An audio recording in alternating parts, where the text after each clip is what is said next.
and at the Madlanga Commission today, and he dropped some bombs of his own. He admitted he didn't know about Mchunu's decision before the disbandment of the Political Killings Task Team. And what about that conversation with President Cyril Ramaphosa? Who are the big five?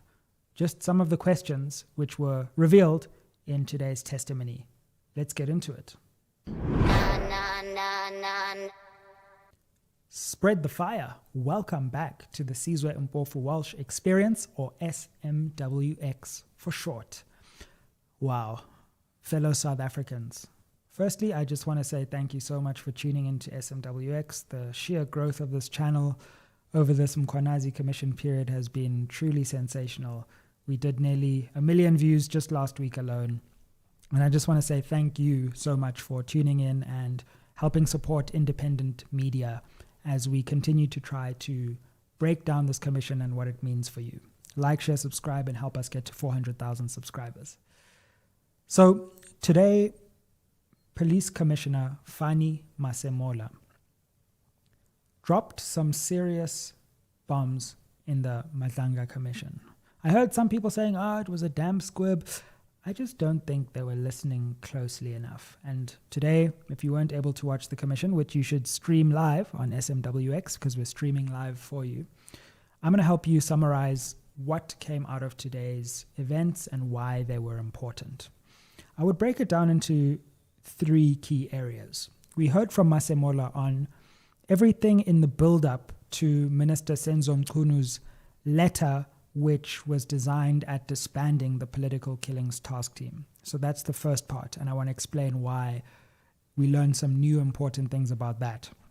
Second, we learned about some concerns about Shadrach Sibiya. This is the Deputy Commissioner for Crime Detection, and that there were some concerns over his links to criminal cartels, even at the highest levels of the police. And then thirdly, there's an unresolved question about President Cyril Ramaphosa. Unfortunately, the president's name continues to come up in this commission. And we learned a little more about what he knew and what he didn't know, and what he did and what he didn't do. But before we get into those 3 parts, the build-up, what happened immediately afterwards, and particularly questions around Sibiya, and finally the conversation, there would be some consultation. And one of the questions I had in my mind going into this commission was, how much did the National Commissioner know about the decision to disband this task team? Did the minister consult him beforehand or not? According to Masemola today, we learned something big, which was that he wasn't consulted. This adds weight to the idea that this decision to disband the task team was taken without the key players involved. If you're going to disband a task team operating out of KZN, which is really important, you need to tell the National Commissioner and the KZN Provincial Commissioner. They both didn't know about this, at least according to them, and that's significant. It adds weight to Mkhwanazi's suggestion that he was blindsided by the disbandment.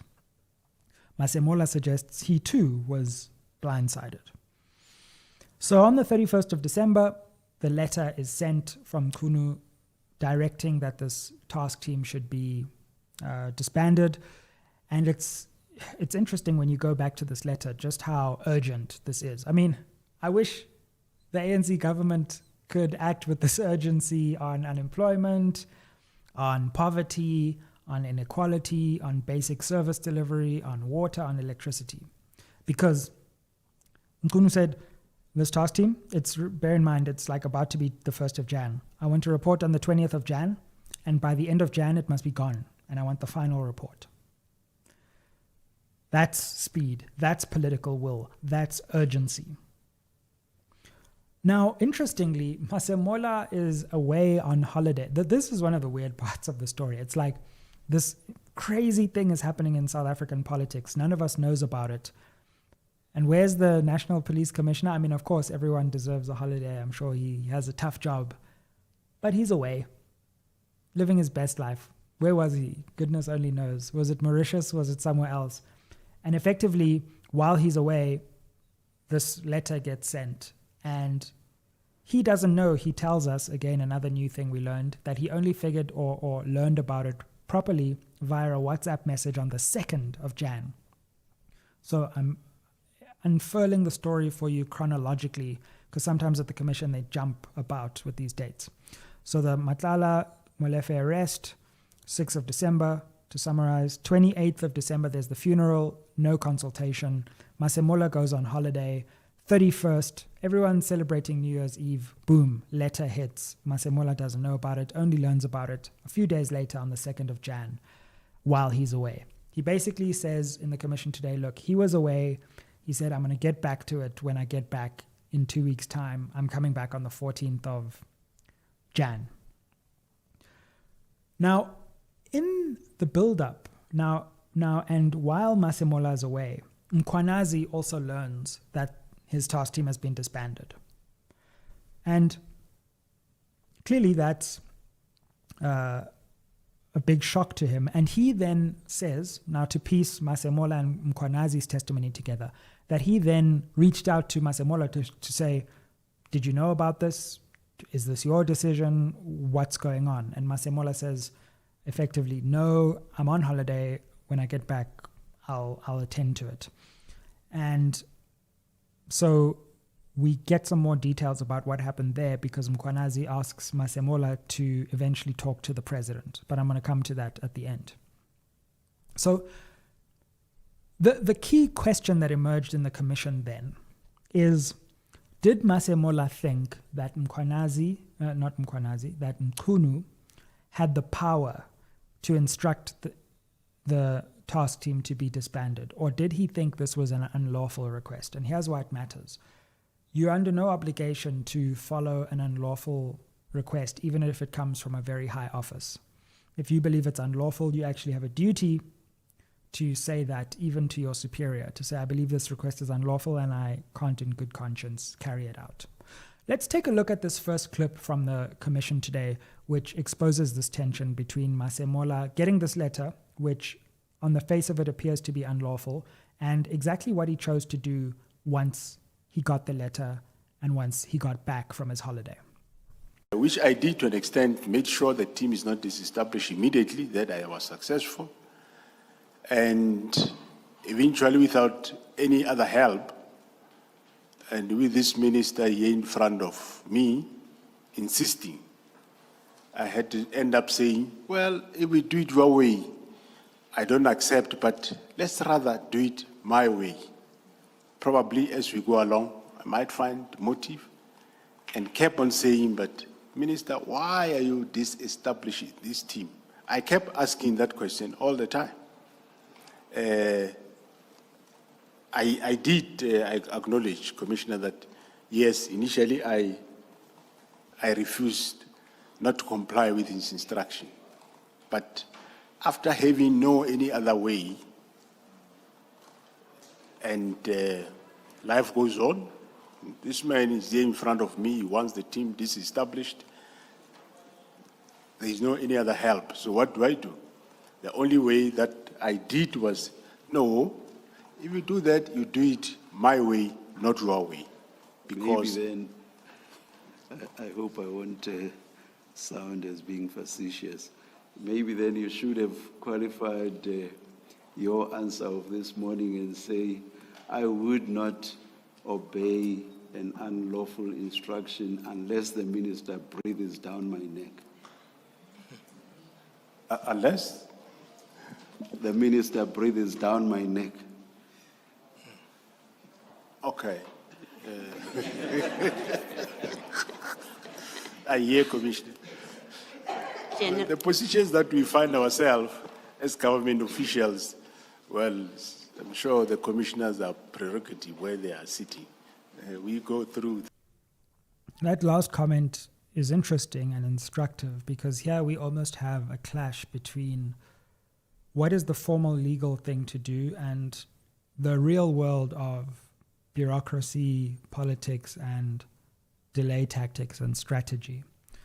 What it seems to me happened was that there was extreme pressure being put on Masemola. Now, he had a few options. The first option would be to say, no, I'm not doing this. right? In which case you risk potentially being removed from office, etc., especially when the public doesn't know all this stuff is happening. Remember, the public is in the dark at this point.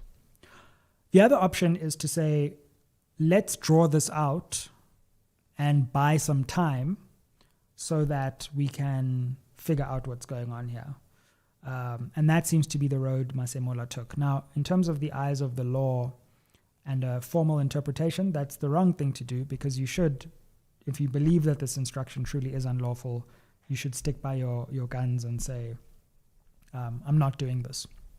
But it seems to me that Masemola adopted this kind of intermediate strategy where he didn't disband the task team, which is actually still in existence to today, but he was telling his superiors at the same time, let's do a more gradual, what he called winding down of the task team.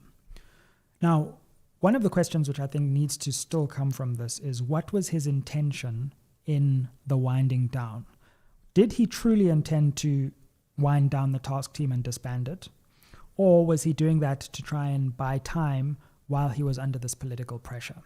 But here we do see a bit of a divergence between Mkhwanazi, who is purely, this should not be disbanded, it's doing well, and this is a conspiracy to keep the political killings task team from finding out the truth, to Masemola, who, at least in his official capacity to the minister, didn't rule out disbandment, but he wanted to do it not immediately. He wanted to give himself a longer time horizon.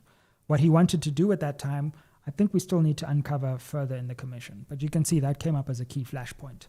So to take a step back, I've taken you through the build-up to the disbandment letter and what flowed and what was in Masemola's mind and whether he acted lawfully in that process. Let's go to a second part of his testimony, which I think is important for you to glean today, and that is, he gets back from holiday, and now it's the 14th of Jan, he's back. The day after he gets back, then Deputy Commissioner, well, he's currently suspended, but he's the Deputy Commissioner for Crime Detection, Shadrach Sibiya, comes into his office a day later and says, I've got a plan for the immediate disbandment of the political killings task team. Let's implement, kind of thing. So clearly, Sibiya is extremely, on this version of both the version of Mkhwanazi and Masemola, he's extremely keen to disband this task team from within the police, just like Senzo Mchunu. So it seems as if Sibiya and Mchunu, on the one hand, really want to disband this thing immediately, and Mkhwanazi and Masemola are either saying not yet or no. So the next day, so Masemola gets back, day after Sibiya comes into his office with the plan to disband. He says, hold your horses. The next day, this was massive. The next day, the National Commissioner is in a meeting with the minister, the two top officials in South Africa's policing system, Minister, National Commissioner. And Masemola tells us that he expressed concerns based on information he got that Sibiya, remember, Deputy Commissioner for Crime Detection, the one who brought him the letter to disband the task team, Sibiya, there are concerns that Sibiya could be linked to criminal syndicates in Gauteng.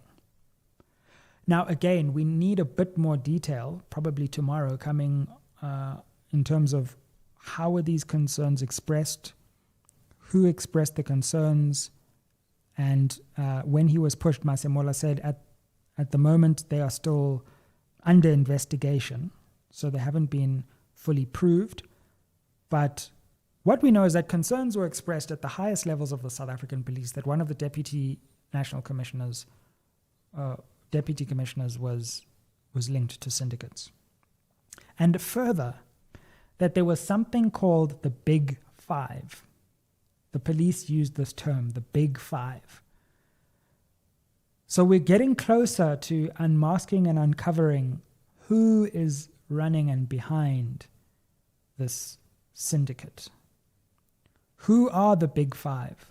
Now, sadly, at the commission, the evidence leader said that they're going to make an application that the names of these Big Five will be revealed in camera, which means in secret, so the public won't be able to know.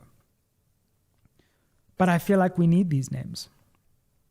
I feel like it's in the public interest, particularly in terms of if criminality was involved, to know who was being spoken about in terms of these syndicates and who the Big Five is. Because that's the first time we've heard that term. And it's clearly being spoken about in the halls of power of South Africa. So who's there? So that's interesting. Now remember Mchunu's letter of the 31st of December, before all of this stuff and all of this meeting, said, give me an interim report by the 20th. So we're now at the 16th. We're going to learn more tomorrow and in the subsequent days what happened at the 20th and how did Masemola make it so that the task team wasn't actually truly disbanded, but time was bought and a whole lot of confusion seems to have ensued. I want to end with a third key area, and this is President Ramaphosa. For context, Mkhwanazi, in his testimony, said, like I mentioned earlier in this video, he went to the president and he said, not to the president, to Masemola, and said, please talk to the president, because I want to know, does the president agree with this decision to disband? Was he made aware of this decision to disband? He was ultimately the person who kind of led the establishment of this task team. So surely he would know if it was disestablished. We got some very unsatisfactory answers today about Masemola's conversation with the president, because he confirmed that he did speak to the president about this, that he asked the president, why is there such haste? Why is there such a sprint to disband this team, which seems to be doing such good work? And take a look at this clip, because this is what Masemola said happened in his exchange with the president about the disbandment letter. I deemed it necessary to speak to the president about the issue. I spoke to the president on the 1st of February 2025. During this meeting,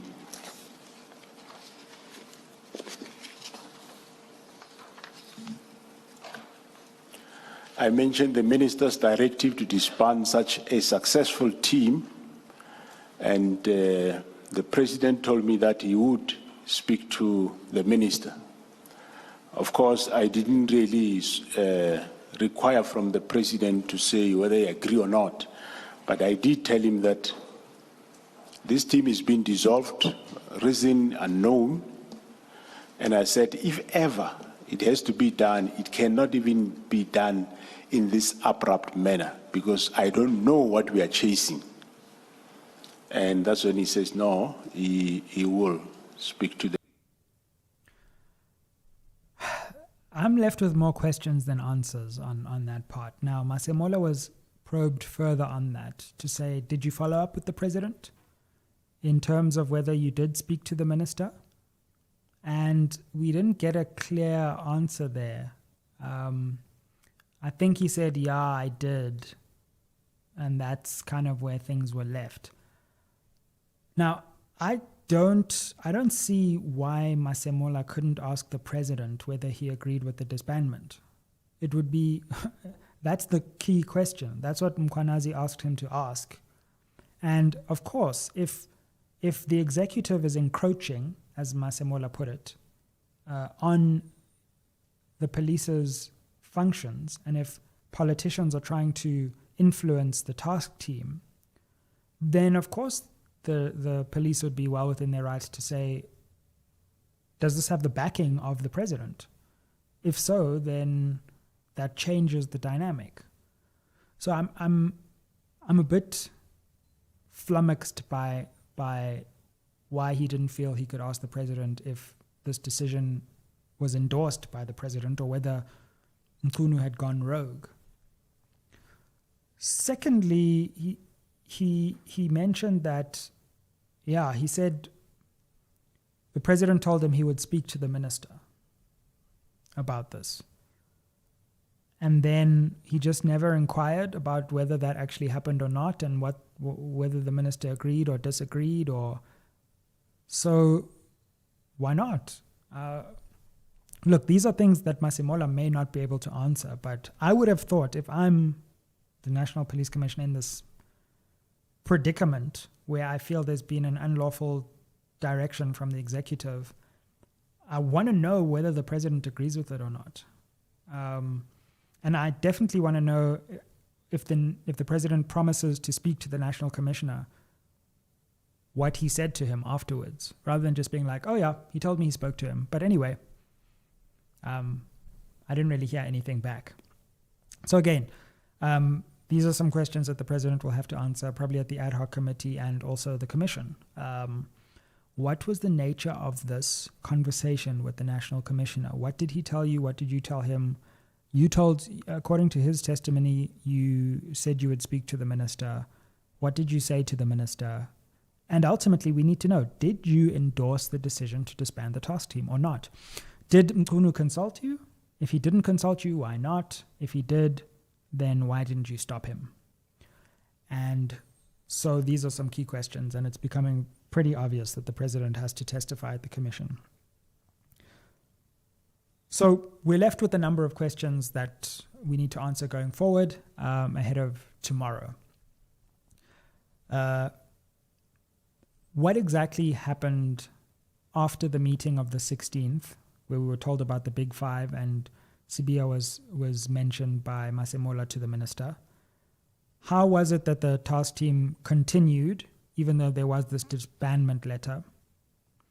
And really what I'm looking forward to most tomorrow, this is the testimony which will be on Tuesday, is what happened with all those dockets?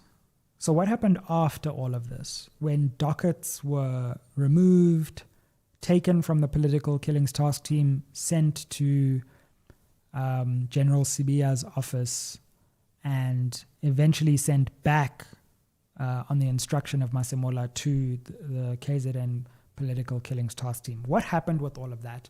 What happened with allegations of political interference even later down the line, where it appeared initially that the president and the new minister of police, Feroz Kachalia, were unhappy with Masemola giving the dockets back to Mkhwanazi just a few weeks ago. So it'll be interesting to know in the timeline what happens next, basically. Like, share, subscribe, help us get to 400,000 subscribers. It's always a joy to have you with us on SMWX. Thank you for watching. Thank you for your support. And thank you for taking this channel to new heights. Keep it locked. We've got you covered. Watch our live streams of the commission. Watch our summaries. I've got a treat to announce for you today. Tomorrow, I will be analyzing things with Ugogo Aubrey Machikri. So we'll look at what happened tomorrow at the commission, and together we'll analyze it. So look out for that.